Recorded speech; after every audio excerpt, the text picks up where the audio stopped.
Sim, meu querido amigo, nos encontramos bem ao final da narrativa maravilhosa deste capítulo. Foi bom tê-lo do outro lado e é um prazer grande termos partilhado a Bíblia juntos.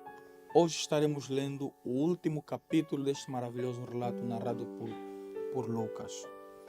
Nós estaremos refletindo exatamente no capítulo 24. Dentro deste capítulo, nós encontramos claros e interessantes sobre a ressurreição de Jesus. Sabe? Ao olharmos para a história do mundo e resultado daquilo que foram os homens que impactaram a história do mundo, quando nós olhamos para a realidade do cenário da vida de Jesus, nós percebemos uma certa diferença em relação aos outros mestres e grandes homens que passaram pela história do mundo e com as suas ideologias mudaram mentalidades e cultura. Quando nós, por exemplo, vamos para a história do mundo, existiram homens que com a sua vida foram de bastante influência.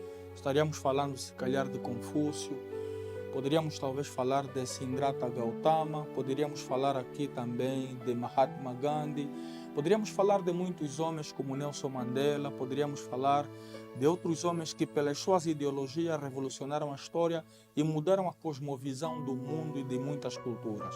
Só que há uma particularidade comum em cada uma dessas histórias, é que eles nasceram, desenvolveram, cresceram. É exatamente essa a realidade da vida do ser humano. E a história lembra apenas cada um deles como um homem que passou e mudou a mentalidade das pessoas. Porém, Jesus, ao irmos para a realidade da narrativa bíblica, mostra exatamente nos primeiros versículos do capítulo 24, de que ele não apenas nasceu, cresceu, desenvolveu e morreu, mas ele também ressuscitou. E é isso que ele garante para todo mundo que lhe serve. O cristianismo não é uma denominação ou uma ideologia de um Jesus apenas que morreu, não. O cristianismo é uma ideologia, o cristianismo é uma vivência real de um Jesus que ressuscitou. E ele faz a promessa de ressuscitar também todos aqueles que creem nele por ocasião da sua vinda. Sabe, no final de tudo, não basta apenas olharmos para as boas ideologias, os currículos maravilhosos que muitos dessa terra tiveram, mas o que importa muitas vezes a vida do ser humano também é a certeza da vida eterna. E já dizia Paulo que se Cristo não ressuscitasse, nós seríamos miseráveis e em vão seria a nossa fé. O fundamento da fé cristã não está apenas no facto de termos um Jesus que morreu. Porque no final de contas, mesmo aqueles que vão para Israel observando o lugar em que Jesus jazia, a expressão que está exatamente aí é de que ele já não está aqui. Ou seja, o túmulo está vazio.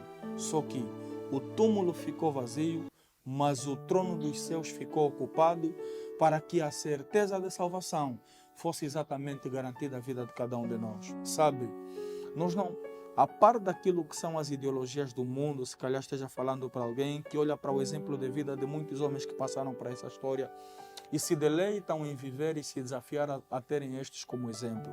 Só que quando nós olhamos para a vida de Jesus, temos a real certeza do exemplo que ele teve, não apenas de ser um moralista, mas de ser alguém que conduzia as pessoas a uma vida além dessa vida. Sim, a certeza da vida eterna e a certeza de salvação.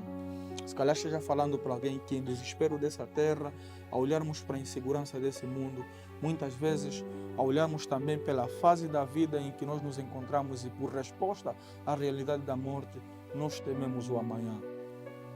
Não precisamos temer o amanhã. A segurança da nossa vida está em Jesus. E esse Jesus morreu, mas esse Jesus também ressuscitou.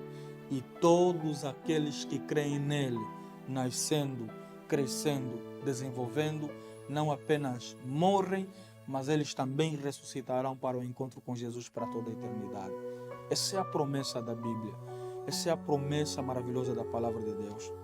Que Deus venha nos consolar com esta palavra, que independentemente da situação em que nós nos encontramos e das dificuldades que nós passamos, a segurança da nossa vida deve estar exatamente centrada de que o cristianismo não é uma religião, não é uma religião vazia.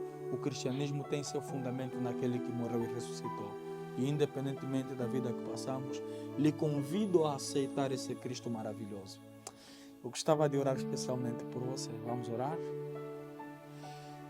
Maravilhoso Pai que estás nos céus, obrigado pela certeza e pela alegria da salvação de Jesus. Que a morte, que a vida de Jesus, que a ressurreição dele, do teu Filho amado, garanta-nos também a certeza de vida eterna, para que ao vivermos a realidade desse mundo, não apenas olhamos para a realidade de termos que vaguear e realizarmos sonhos, mas também buscarmos pelo sonho da vida eterna, ó Pai. Independentemente de qual tem sido as nossas crenças e como temos fundamentado as nossas ideologias, nos permita, e ainda que as circunstâncias dessa vida batam por ocasião à morte, ou se um teu filho, em detrimento das circunstâncias da vida, está desesperado com a morte de alguém, ajude com que esse teu filho alicerce a confiança em ti, para que o mesmo Cristo que morreu e ressuscitou seja também a nossa esperança para ressuscitar nossos sonhos e para ressuscitar também aqueles que nele morreram para toda a eternidade. Obrigado por tudo, oramos em nome de Jesus. Amém. Sim, querido amigo, que Deus lhe abençoe, Deus lhe guarde e desejamos boa leitura da Palavra de Deus aos próximos capítulos da Bíblia que estaremos, ao próximo livro da Bíblia que estaremos lendo. Que Deus lhe guarde.